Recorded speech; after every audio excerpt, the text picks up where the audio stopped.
Olá, seja muito bem-vindo a este belíssimo canal no YouTube. Meu nome é Thaís e no vídeo de hoje eu quero responder 9 perguntas sobre low carb mais de 3 anos depois que eu conheci e comecei a tentar essa estratégia. Vem comigo! Se você não sabe do que é que eu estou falando, vou deixar aqui embaixo o link para uma playlist completa com todos os vídeos, todos os conteúdos que eu já criei sobre o assunto aqui pro canal. Mas primeiro me assiste, depois se inteira, porque assim, tem muita coisa. Na época que eu comecei eu fiz como se fosse assim um diário, né, da low carb, falava de resultados, das minhas motivações, enfim, dei todo o processo, mas claro que fui acompanhada por uma profissional, uma médica, né? Então a minha recomendação é sempre que, antes de começar qualquer tipo de mudança na tua alimentação, você procure uma pessoa que tem essa qualificação para te ajudar, para poder te prescrever às vezes uma dieta, uma alimentação. Não é assim do nada, né? É importante a gente cuidar da saúde, se preservar e ter mesmo esse acompanhamento, ver exames, ter tudo direitinho ajuda bastante. Eu sei que a gente está aí no meio de uma pandemia, né? As coisas estão um pouquinho mais difíceis, mas é interessante pensar nisso, porque eu entendo que eu tenho muita responsabilidade ao falar desse assunto, né? Não estou de maneira nenhuma prescrevendo ou indicando nada para você, mas estou contando da minha experiência com algo. E cabe a você também ter esse discernimento, né? E procurar também se cuidar. Foi assim que eu fiz. Eu procurei a doutora Débora Froehler, né? Que é nutróloga em Curitiba na época. A gente fez exames e foi todo um processo muito bem calculado, muito bem acompanhado, justamente para não ter problema nenhum. E, inclusive, né? Isso me levou a resultados bem legais. Lembrando também que esse é o meu corpo, né? Eu acho que cada corpo responde de alguma maneira, diferente da outra. As pessoas não são iguais. Existem N fatores que influenciam, né, no emagrecimento ou atrapalham o emagrecimento. Enfim, a minha questão toda com isso foi muito pessoal. Então nunca se baseie pelo outro. Sempre pense que você pode experimentar com acompanhamento e ver se aquilo funciona ou não para você. Começando então com a primeira pergunta, né, que foi a mais perguntada, que é se eu ainda faço low carb, né? Ou se foi só uma coisa assim passageira, de momento, e depois eu mudei de ideia. A resposta para isso é um pouco difícil de dar, porque assim, eu fui acompanhada pela doutora Débora até mais ou menos 2019, né, ano passado. Mas já tem com certeza mais de um ano em que eu não vou mais no consultório, até porque eu me mudei de cidade, enfim, N coisas aconteceram. Então hoje em dia eu já agreguei na minha alimentação alguns carboidratos que não fazem parte dessa estratégia, especialmente os grãos, né? Eu gosto muito de grão de bico, de lentilha, de milho, enfim, são coisas que têm um índice de carboidrato um pouco maior e impactam ali na questão da alimentação. O meu principal foco hoje em dia é manter uma alimentação equilibrada e saudável. Então, até como eu comentei no Instagram já antes, eu procuro em pelo menos 2 refeições do dia escolher bem aquilo que eu coloco no prato. Então, eu procuro cozinhar meu próprio alimento, né? Uma vez por semana eu paro e faço a comida da semana toda, porque eu realmente tenho preguiça de pensar na alimentação todos os dias. Ou então eu peço Livap aqui em casa, né? Que é um sisteminha ali de comida congelada, em porção individual, que é só esquentar no banho-maria ou no micro-ondas. E ela tem um que é mais saudável, tem umas coisinhas orgânicas, tem uma variedade muito boa também, né? De tipos ali de comida. Então eu faço isso.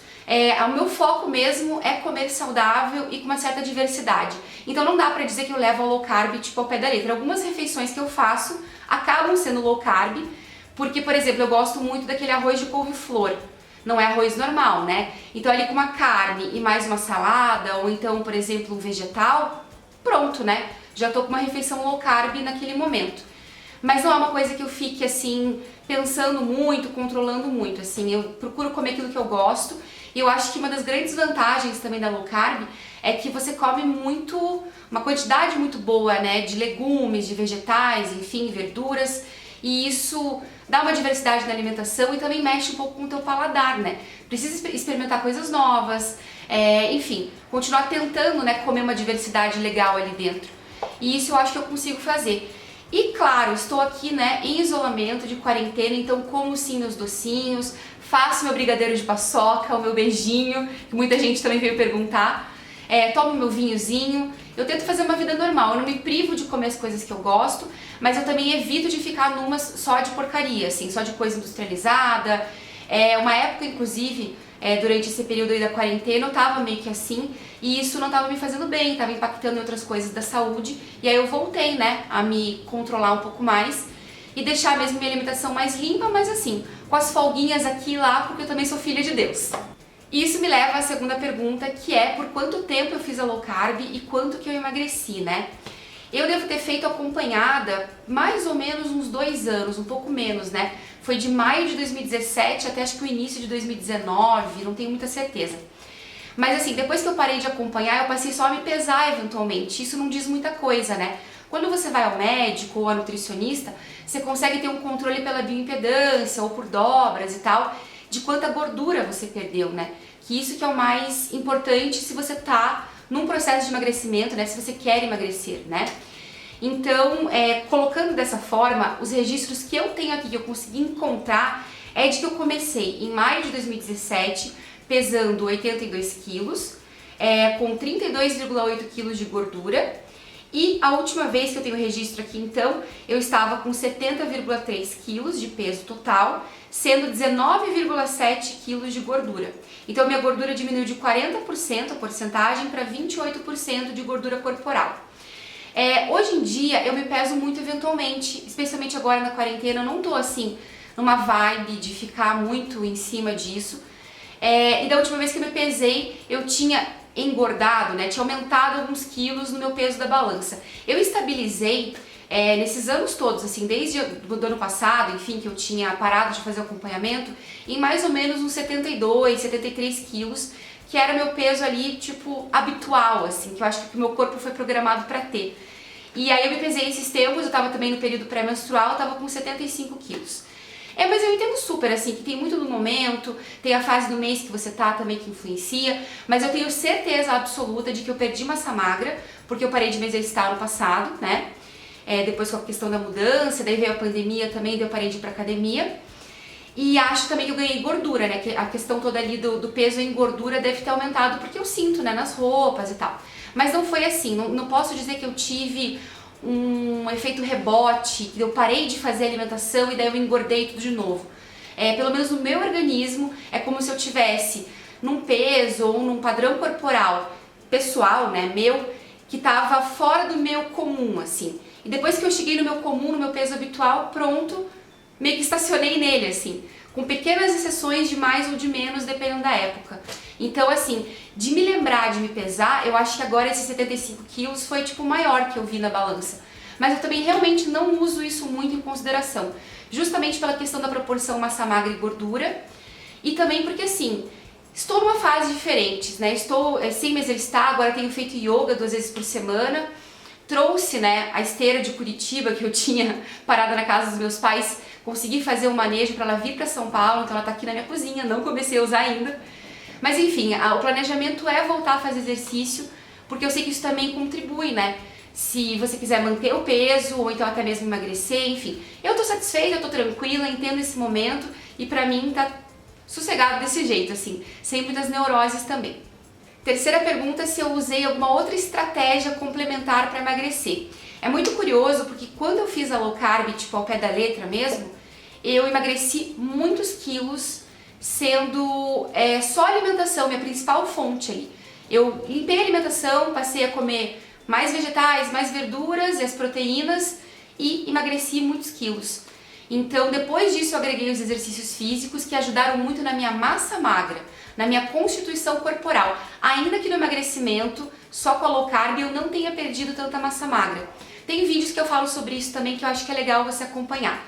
Mas enfim, eu vejo que a alimentação é muito poderosa, no meu caso funcionou muito bem, pode ser que não seja assim para todo mundo. E eu cheguei a fazer na doutora Débora a terapia vitamínica, que era só uma reposição de vitamina, um controle, mas foi por pouco tempo e foi tipo, acho que no final de 2018, assim. Antes disso eu não fazia nada, absolutamente nada, foi tudo natural e meu organismo respondeu bem porque, de certo, ele tinha essa propensão mesmo a ficar de boa com essa alimentação, né? Acho que tem muito disso também. Quarta perguntinha é se eu me cobrava muito por não seguir a risca.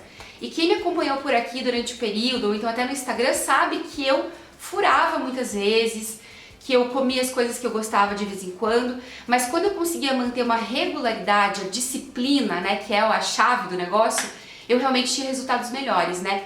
Mas é engraçado porque eu não me privava de comer meu chocolatinho, 70%, eu tomava meu vinho no final de semana, não tomava realmente cerveja, doces assim mais tipo com leite condensado, aquela coisa que vai dar um boom ali no açúcar, né? Aumentar ali o pico glicêmico, isso eu não fazia. Mas enfim, eu acho que foi assim, tranquilo. E eu também não me levei muito a sério. Eu sabia o que eu queria, mas eu não tinha pressa para que acontecesse. Acho que esse foi o segredo para mim. Não era uma coisa assim, nossa, eu quero emagrecer para amanhã. Não, eu vou levando, vou sentindo. E também tem muito isso, assim, conforme você vê os resultados, você vai ficando mais animada e vai seguindo. E de fato, parece que é historinha, mas eu realmente acho que a low carb é uma alimentação muito prazerosa. Porque ela tem coisas ali que são bem gostosas, tipo queijo, leite, derivados, eu gosto, né? Então pra mim não foi tão sacrificante. O chocolate ali com menos açúcar e mais cacau, as pastinhas, então eram coisas que eu apreciava comer, além da alimentação, tipo a refeição mesmo, né? De dia a dia ali, né? Que era o prato mesmo de comida. E uma coisa interessante também é que eu passei a comer quando eu tenho fome. E é uma coisa que eu busco manter aqui. Eu faço as refeições tradicionais por causa dos meus horários, né? Tipo, de acordar, de dormir e tal. Mas são nas horas que eu sinto realmente necessidade de comer. Tipo, a fome real no estômago acontecendo. Então isso é uma das coisas também que eu aprendi a ler os sinais e que foi o processo que me ensinou. Claro que com muita responsabilidade, né? Sem me privar de comer, entendendo efetivamente quando meu corpo precisava do alimento, né? E me alimentava de acordo com isso, sem necessariamente seguir muitas regras de horário, por exemplo. A quinta pergunta é: qual parte da low carb foi a mais difícil para mim? Eu acho que talvez o mais difícil foi organizar minha alimentação no começo. Eu tava absolutamente desacostumada na época, né, em 2017. Eu tava super junk, eu pedia McDonald's 5 vezes por semana, tipo, na minha casa. Eu comia muito miojo, muito nuggets, muito industrializado, muita coisa com sódio. Eu tava com a alimentação muito ruim. E até voltar ao hábito de cozinhar, de parar para preparar o alimento, aprender receitas novas, experimentar coisas novas, demorou um pouco, mas assim que eu me acostumei, foi bem tranquilo e eu comecei também a deixar minha vida um pouquinho mais ali na rotina, né? Essa questão de cozinhar, essa organização toda. Mas como eu disse, a alimentação em si eu não acho ruim, mas é minha opinião, né? Talvez tenha sentido falta também de comer pão, né? Que era uma coisa que eu estava acostumada a comer de manhã, por exemplo. A questão, obviamente, do açúcar, né? Dos doces, que eu sou super formiga. Talvez isso tenha me feito um pouco de falta, mas não foi nada assim, meu Deus, que dificuldade, vou ficar aqui, tipo, mal porque não posso comer essas coisas. Não, eu acho que eu tava muito focada também e buscando alternativas. E vivendo um dia de cada vez, que eu acho que isso é o mais importante nesse sentido. Daí me perguntaram também o que eu mais gostava de comer na low carb. Eu acho que eu já respondi, na verdade, em outra pergunta, né? Eram os queijos, derivados, essas coisas assim que você pode dar uma enriquecida no sabor, né? Porque a gordura faz isso. Quando você faz low carb, você corta o carboidrato, mas você pode aumentar a gordura, né? Então, bacon, linguiça, coisas que dão sabor à comida. O queijo. Então, mesmo às vezes até um vegetal, né? Um legume ali meio tipo sem graça, sei lá, um chuchu. Eu fazia uma sopa de chuchu com bacon. Batidinho, né, tipo com baconzinho, ficava uma delícia, me saciava, eu achava bom de verdade, então eu acho que isso tudo também ajuda, assim, né, ter esse tempero extra, né, da gordurinha ali no meio das coisas. Sétima pergunta: como voltar à linha, entre aspas, e se existe alguma maneira menos dolorosa também, entre aspas, né? Eu acho que não, na verdade. É muito complicado, porque geralmente o que acontece é, você dá aquele furo e aí, tipo, você quer continuar naquela alimentação de antes, fingindo que você nunca fez low carb na vida, porque claro que é mais gostoso, talvez, é mais agradável, é mais prático às vezes, é a memória que você tem, né, tipo alimentar, enfim. Só que não tem muito jeito. O que eu buscava ver, e até foi uma coisa que eu aprendi com a Lara Nesteruk, né, que é nutricionista e tal, na época eu seguia ela, via muito essas coisas de alimentação. Hoje em dia ela mudou um pouco o foco aí nas redes sociais, né? Mas enfim, na época eu lembro que ela falava assim: você abre uma janela, você não precisa tipo meter o pé na porta e daí esquecer que você faz low carb. Então eu fazia isso, tipo, eu furava, também não é nem uma palavra que eu gosto muito, na verdade. Mas eu saía da alimentação, aceitava aquela informação e a próxima refeição já era low carb de volta. Então era meio que isso, assim. E às vezes é difícil, claro que quando você realmente para de fazer e fica muito tempo consumindo daí os carboidratos de volta, por exemplo, vai ser difícil, vai ser dolorido, você vai voltar, tipo, para as mesmas sensações iniciais que talvez você tenha tido, né? Mas é inevitável e se você quiser manter, eu acho que é esse aceitar eterno do sair, voltar, sair, voltar, sair, voltar, porque não tem muito jeito, até você conseguir ficar mesmo na alimentação e entender que tá tudo bem, né, que você consegue e que numa ocasião especial ou outra, você numa situação social ou numa falta de opção, você vai comer as coisas um pouco diferentes daquilo que foi prescrito para você ou que tá dentro dessa estratégia.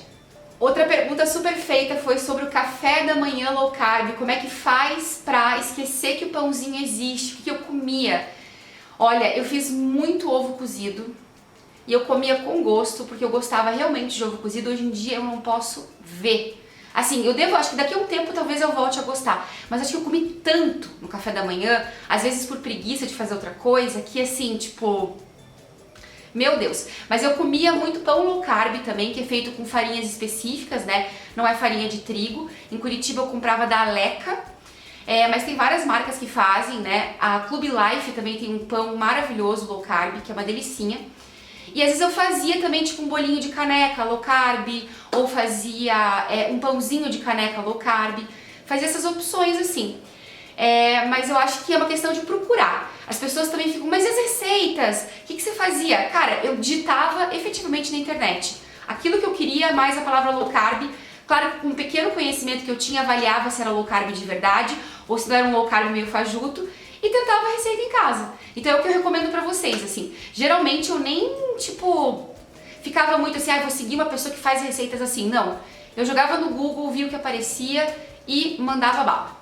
E pra fechar, a nona pergunta, qual o melhor docinho para a TPM, né? Sim, claro que dá vontade de comer doce em algum momento, né? É bom, eu gosto muito, mas geralmente eu me satisfazia bem com o meu chocolatinho, 70% cacau, e eventualmente eu comprava aquelas pastinhas, assim, tipo pasta de amendoim, pasta de coco. Tem umas marcas que fazem, mas agora eu não vou me recordar do nome, porque realmente...